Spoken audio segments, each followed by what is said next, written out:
The numbers just don't stop. They are growing every single day. The Department of Homeland Security now reporting that since the beginning of fiscal year 2022, more than 500,000 immigrant gotaways may have been released into the United States. Now, gotaways are people who were spotted crossing the border by border agents or a camera, but were not caught or processed by officials. And in the month of June alone, there were more than 200,000 apprehensions, of which 79,000 were processed and released into the United States. The report also reveals that in the 2 years combined, the department has tracked approximately 900,000 known gotaways. Secretary of Homeland Security Alejandro Mayorkas is defending the department's handling of the border.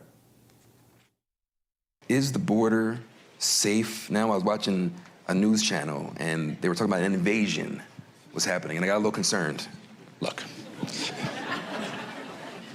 the border is secure.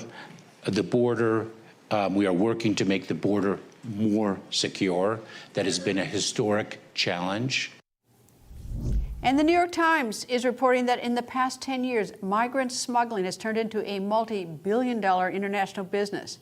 Last year, more than 5,000 people were arrested and charged with human smuggling. That's almost double what it was back in 2014. And according to Homeland Security investigations, smuggling revenues today have soared to an estimated $13 billion compared to $500 million in 2018. Florida Congressman Brian Mast, a member of the House Foreign Affairs Committee, joins me. Good evening, sir.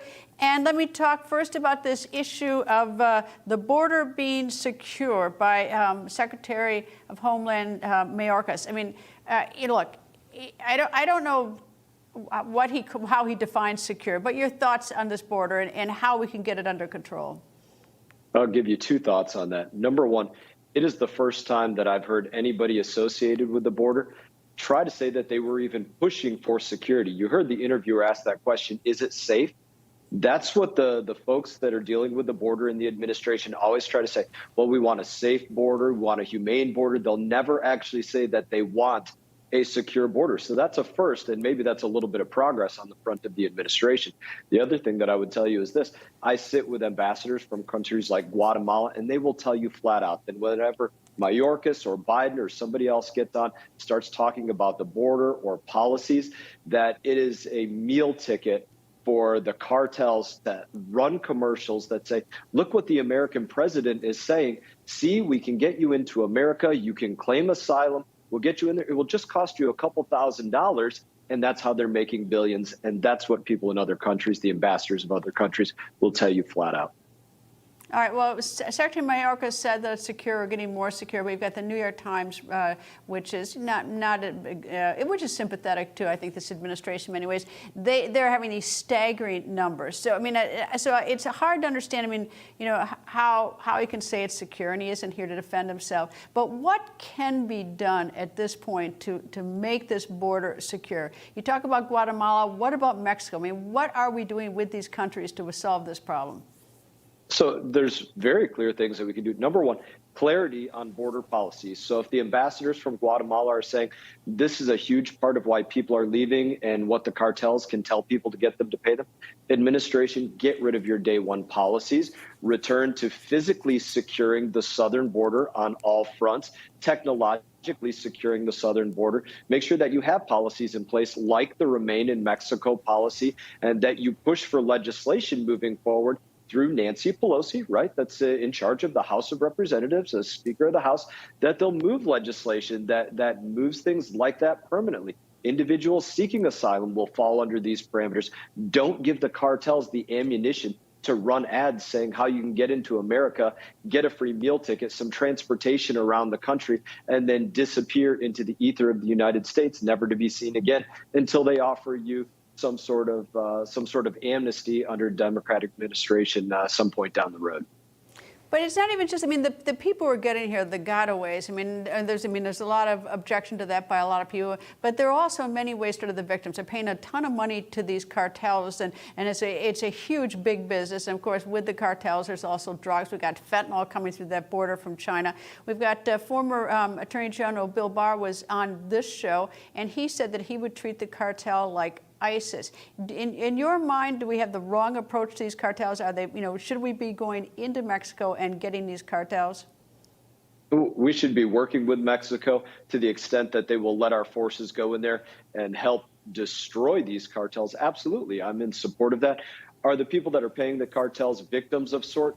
Yes, they are. But my concern is for the victims of the United States of America that are paying their trauma care the moment they cross the border, their COVID vaccine the moment they cross the border, their bus transportation or train transportation, or the communities that they get dropped off in where they have to now attend those schools. The list goes on and on of those costs. So yeah, I think you can make an argument that there is some victimization of those people. But my concern as a representative of the United States of America is 100% how American people are being victimized by illegal crossings on our border, or those that are essentially being invited in to gain asylum. I'm going to turn the corner to a controversy, whether Speaker Pelosi should go to Taiwan or not. I realize that she's not your party, she's a Republican, she's a Democrat, but would you advise her to go in light of where this has now evolved with the White House apparently not wanting her to go there and China not wanting her to go there, yet do we cave to China on this? Under no circumstances should any American, especially the American that's third in line to the presidency, be told by Xi Jinping where they can travel to, what embassies they can correspond with, for lack of a better term, or anything else. And I would hope that we would see full support from the White House, though we are not, for Nancy Pelosi's trip. I hope that she decides to bring former Secretary of State Mike Pompeo. I think that would be a much better choice than bringing, say, Antony Blinken or somebody else. But I don't think that's likely to happen in that case. But yes, I do hope that she travels. I hope that that is a great success, because there's a lot of things that need to happen there. I would say number one for Taiwan is this. Their number one trading partner is also their biggest enemy. That is China. They face the same thing that everybody else needs to do, which is wean themselves off of China in order for the sake of national security. I hope that gets through to this administration, to Nancy Pelosi, to the leaders in Taiwan as well, and everybody else. Congressman Brian Mast, thank you, sir. Hope you come back.